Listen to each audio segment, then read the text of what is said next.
Welcome to the very first episode of the Situation Corner, where we bring you all the insights and analytics on situations that are happening over East Africa and the African continent. Today in studio, we have our very first guests from Faraja Africa Foundation, a CSO just like any other, but with different goals. So we have to understand that CSOs have played a big number in our society today, be it in politics, be it in behavior change, be it in everything connected to development in society. So they're going to introduce themselves and from what particular CSO they're from.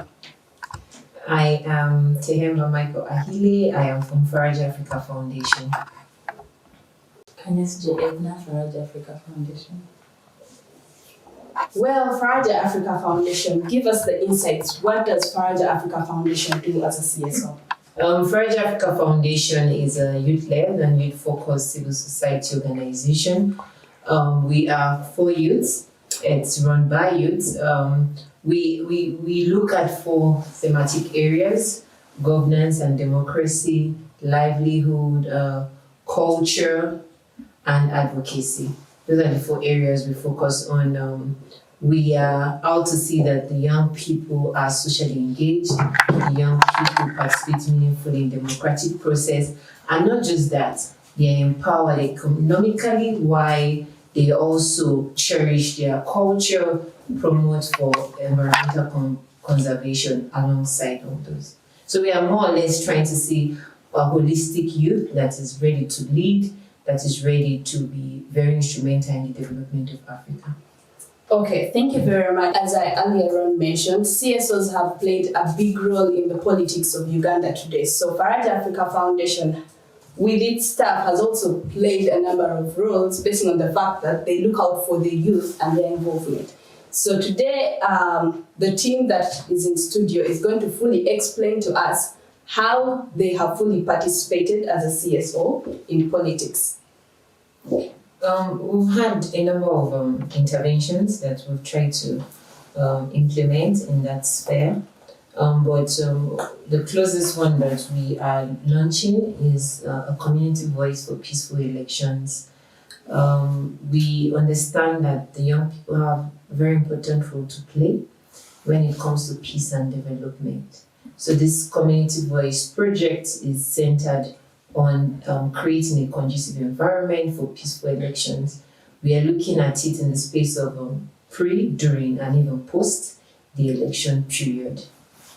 Okay, what is the actual main purpose of this? In the current status quo of Uganda, young people are, first of all, the largest population in the country, but we see that they are not meaningfully participating in politics. They are left to be campaign agents and mobilizers, but they're not part of decision-making processes.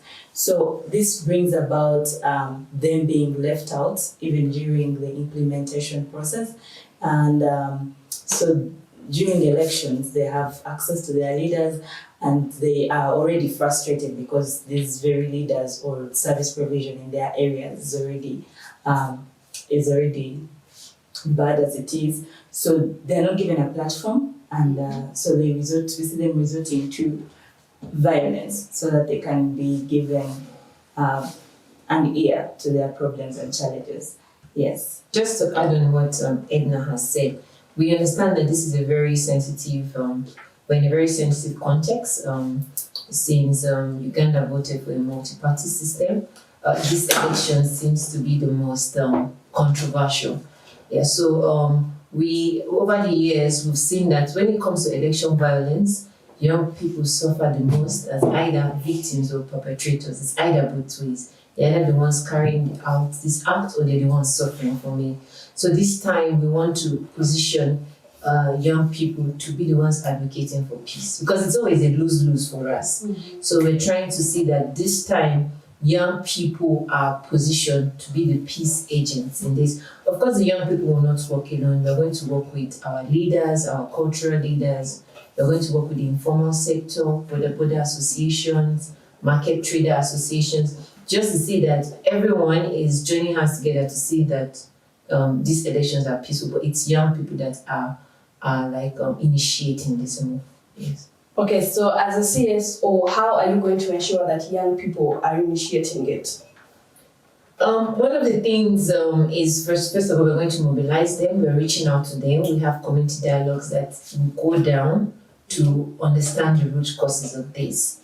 We don't just want to sit down and plan interventions that are not tailored for the particular target beneficiary or the particular location. We want to go down and hear from them. Some of this frustration comes from the fact that young people feel that no one is listening to them. So we're going to reach out to them, listen to them, understand what the underlying causes are of election violence, and even listen to them and find out what proposed solutions they have. And also, we're also going to train them on creative advocacy and conflict resolution. There are so many alternatives to conflict resolution, but so many people are not aware of this. So we're going to train specific vibrant young leaders, young people to know about this, and there will be the same agents of peace that will propagate this information to their fellow young people.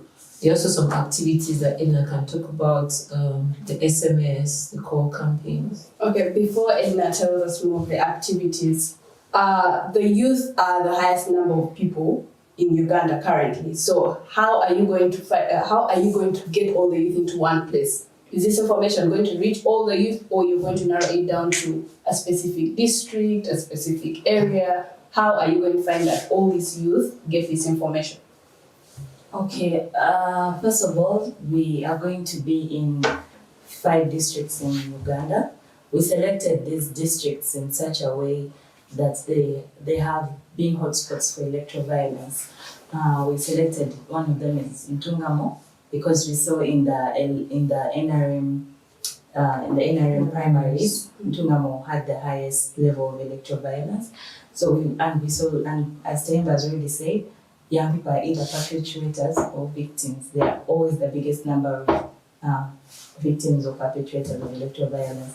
So we want to engage the young people. Well, what you're talking about is, yes, as Faraja, we would want to have as many young people as possible. But with the standard operating procedures currently, we only limited to 30 people per dialogue.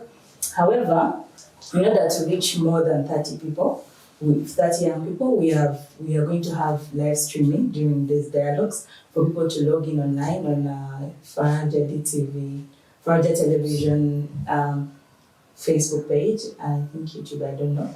But they will log in and all their views that will be captured. So we'll engage more people online. The other district is Soroti. Soroti in the east, we chose Soroti and Mbale because these are predominantly opposition districts. And these districts, we see that them being opposition in nature, there is violence because young people are not happy with the ruling government. And so, yeah, there's violence and there's an attack on almost all for example, FDC offices were raided in Soroti and Mbale, I'm not sure. But that's the reason why we chose Soroti and Mbale. And then we chose Ntungamo and Kasese in the west, because Kasese has those Rwenzururu kingdom fights that were happening.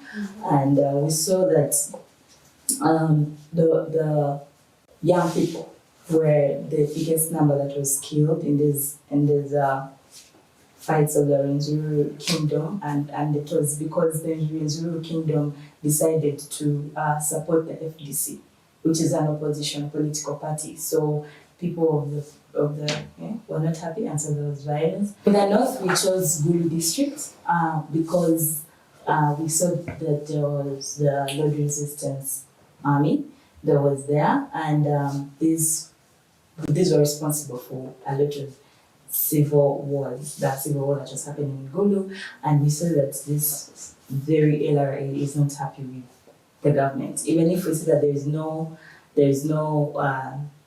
they're not there in the public, we see that they actually influence who goes into which position. Because when we're engaging with the young people of Gulu, they actually told us that not happening, but the rebels actually they have left some footprints and they decide who goes into power. Okay, thank you very much. As we wrap it up, kindly indulge us in the kind of activities that you're going to have in these dialogues. So we're going to have town hall meetings, and in this town hall meeting we shall have 30 participants. And these participants will be representatives of the youth on the district youth councils. We shall have, like Tenema said, representatives of Boda Association, the young people in the formal sector, but we should also have young people who are students and those who have finished school, and young entrepreneurs. We shall have representatives, young women who will also be there during the dialogues. And after these dialogues, we shall then pick out 10 participants from these dialogues who are people from leaders of border associations, market association, the leaders. And then they'll undergo a training of e-diplomacy, which is commonly known as creative advocacy, where they can use their mobile phones and social media platforms to advocate for peaceful elections and spread the message of peaceful elections. We shall also collect contacts of young people because we understand that not everyone has access to social media and the internet. So we shall collect numbers from young people in these districts. So we understand that not every young person has access to the internet and social media platforms.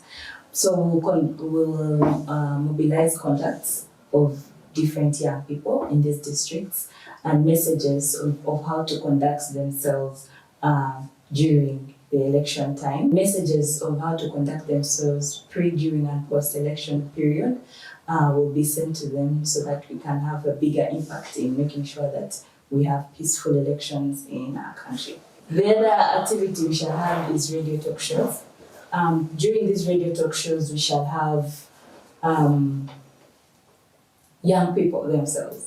For example, the district leaders, the district leaders, and the people who have engaged will pick out some of them to come and engage in debates and for interacting with community people in the community on radio talk shows to see how we can resolve conflicts better and see how we can have a peaceful pre, during, and post-election period in the country. One unique element about the content that will be disseminated is the fact that we are going to have a couple of content in the local languages. So it sounds like a message from the heart, for these different young people. Most times we are bombarded with English and US. So, so the fact that we're bringing in this localized, the local language and using it to communicate, I think it's easier for us to communicate to the hearts of these young people. Okay, I must say it's not a bad idea or it's not a bad initiative or project, but don't you think it's too late to start? We've had several interventions that we have been implementing that has somehow geared towards the same goal we're trying to accomplish. We've had town hall meetings, we've had national youth panel events that has given these young people a platform and a safe space to express some of their grievances and some of the challenges they face. But this is actually timely because the knowledge will be fresh and the messages will be, very fresh and current in the hearts and the minds of these young people. We've come to the end of the show. Thank you very much for being patient with us, and I would very much want to thank Faraja Africa Foundation for coming through to our very first episode. Thank you. It's our pleasure. Yeah, so don't forget, this is Situation Corner, where we bring you all the insights on everything, and when I say everything, I mean everything connected to the current affairs. This is Elizabeth, the host of Situation Corner. Don't forget to subscribe, share, like on all our social media platforms. That is FarajaDTv on YouTube, Facebook, Twitter, and Instagram. Thank you. Have a lovely day.